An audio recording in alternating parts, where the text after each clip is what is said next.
ઇમામ હુસેનની શહાદતની યાદમાં મોહરમ નિમિત્તે અંજુમન અજાદર ગ્રુપ દ્વારા ન્યાઝનું વિતરણ કરવામાં આવ્યું હતું, જેમાં તમામ સમાજના અને તમામ કોમના લોકોએ ન્યાઝ લીધી હતી. અત્રે ઉલ્લેખનીય છે કે અંજુમન અજાદર ગ્રુપ દ્વારા સતત 7 વર્ષથી આ ન્યાઝનો કાર્યક્રમ થઈ રહ્યો છે.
મહુવા શહેરના બગીચા ચોક ખાતે અંજુમન અજાદર ગ્રુપ દ્વારા ઇમામ હુસેનની શહાદતની યાદમાં અને મોહરમ નિમિત્તે ન્યાઝનું વિતરણ કરવામાં આવ્યું હતું, જેમાં હિન્દુ મુસ્લિમ તમામ સમાજના લોકોએ ન્યાઝ લીધી હતી.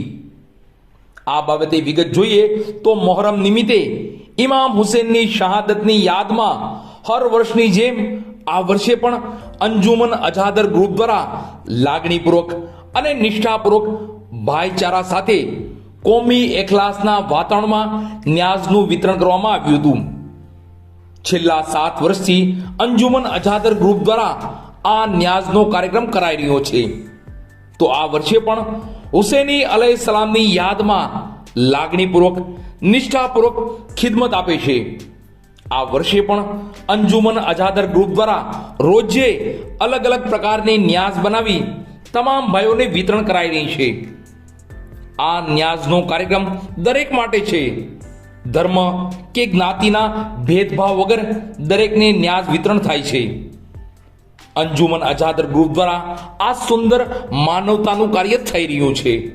મહુવા શહેરના આંગણે આજે મોહરમના ચાંદ નિમિત્તે અને ચોથું મોહરમ એટલે સમગ્ર મહુવા વિસ્તારના અંદર અટાણે હું જે લાઈવ સ્ક્રીન ઉપર જે તમે જોઈ રહ્યા છો તમામ દર્શકો, તે ખરેખર બગીચા ચોક મેઘદૂત રોડ ઉપર આજે અજાદારે હુસેન તરફથી કમિટી તરફથી સબીલનું આયોજન રાખેલ છે. હિન્દુ મુસલમાનના ભાઈચારા માટે એક પ્રસાદી રૂપે, એક ન્યાઝ રૂપે અહીંયા જે વાતાવરણ ઊભું થયું છે. ખરેખર ઇમામ હુસેન સાહેબે પોતાનું જીવન આપીને, બલિદાન આપીને ઇસ્લામ ધર્મની સ્થાપના કરી છે અને શાંતિ અને ભાઈચારાના પ્રતીક સાથે એક આદેશ ફેલાવ્યો હતો અને એના નિમિત્તે આજે દરેક નાગરિક મવા દરેક ધર્મની જ્ઞાતિ આજે અમારી સાથે જોડાઈ ગઈ અને ન્યાજ અને પ્રસાદી પોતે શાંતિપૂર્વક લઈ રહ્યા છે અને ખરેખર પ્રફુલ્લિત વાતાવરણ થઈ ગયું. જય હિન્દ, વંદે માતરમ, ભારત માતા કી જય, જય જય ગરવી ગુજરાત. લપેટ આવશે.